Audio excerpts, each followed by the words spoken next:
ਤੁਸੀਂ ਜਿਹੜੇ ਭਾਈ ਕਾਲ ਦੇ ਨਾਲ ਬਸ ਇਹ ਪੁੱਛੋਗੇ, ਬਾਬਾ ਜੀ ਨੂੰ ਪੁੱਛੋਗੇ ਇਸ ਵੇਲੇ ਉਹਨਾਂ ਘਰਾਂ ਵਿੱਚ ਕਿਹੜੇ ਲੋਕ ਆਬਾਦ ਨੇ। ਜੇ ਉਹਨਾਂ ਨੂੰ 2 ਵਜੇ ਭਾਰਨ ਹੁਣ ਸਾਡਾ ਬੰਦ ਹੋ ਗਿਆ ਇਹ ਫੋਨ ਫੜਾਇਆ ਜੋ ਬੰਦੇ ਨੂੰ।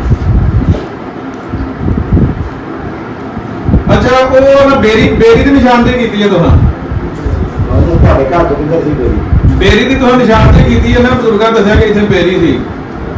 ਇਹਨਾਂ ਦੇ ਘਰਾਂ ਕੋਲ ਉਹ ਕਿਹਦੇ ਘਰ ਕੋਲ ਬੇਰੀ ਵਾਲਾ?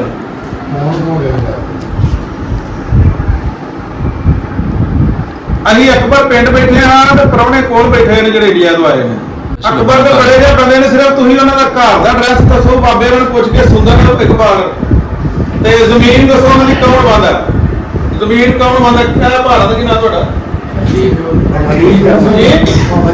ਹਾਂ ਮਾਮਾ ਯੂਸਫ ਜੱਟ, ਮਾਮਾ ਯੂਸਫ ਜੱਟ ਨਾਲ ਗੱਲ ਕਰੋ ਜੀ। ਬੰਦਾ 10 ਮਿੰਟ ਉਹਨਾਂ ਨੂੰ ਪੁੱਛ ਕੰਮ ਹੀ ਨਹੀਂ। ਹੈਲੋ।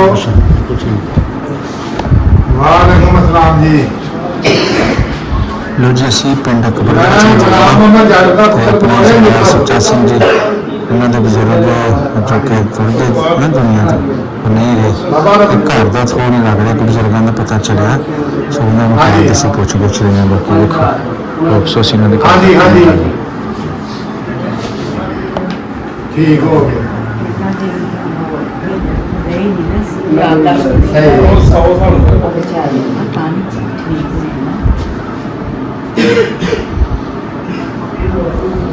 ਸਾਨੂੰ ਨਿਸ਼ਾਨਦੇਹੀ ਕਰਵਾ ਰਹੇ ਨੇ ਘਰ ਕਿੱਥੇ ਸੀ। ਸੁਣਦਾ ਤਾਂ ਦੁਖੀ ਆ। ਠੀਕ ਹੈ।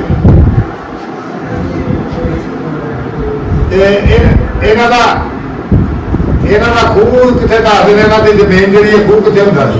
ਖੂਹ ਦੀ ਹੱਲ ਕੀ ਸੀ ਜਿੱਥੇ ਸੁੰਦਰ ਸਿੰਘ ਜਾਂ ਹਾਂ ਇਦਾਂ ਪੁੱਛ ਤਾਂ ਤੁਹਾਡੇ ਕੋਲ ਵੀ ਰਿਕਾਰਡ ਚਾਹੀਦਾ ਨਾ। ਤੁਹਾਡਾ ਬੜਾ ਇੰਟਰਸਟ ਹੈ ਇਸ ਕੰਮ 'ਚ ਨਾ, ਹਾਂ ਤੁਸੀਂ ਚੰਗਾ ਇੰਟਰਸਟ ਰੱਖਦੇ ਹੋ, ਹਾਂਜੀ ਸਮਝਦੇ ਹੋ ਇੰਟਰਸਟ। ਹਾਂਜੀ ਜੀ ਜੀ ਆ ਇਹ ਜਾਣਦੇ ਆ। ਓਏ ਬੇਰੀ ਇਹ ਬਾਬੇ ਮੱਲੜ ਦਾ ਘਰ ਮੇਰੇ ਕੋਲ ਓਏ ਬੇਰੀ ਮੈਂ ਵੇਖੀ ਨਹੀਂ ਬੇਰੀ ਉਹ ਮਾਰ ਕੇ ਲੈ ਕੇ ਉੱਥੇ ਬੇਰੀ ਹੁੰਦੀ ਸੀ ਤੇ ਉੱਥੇ ਓਏ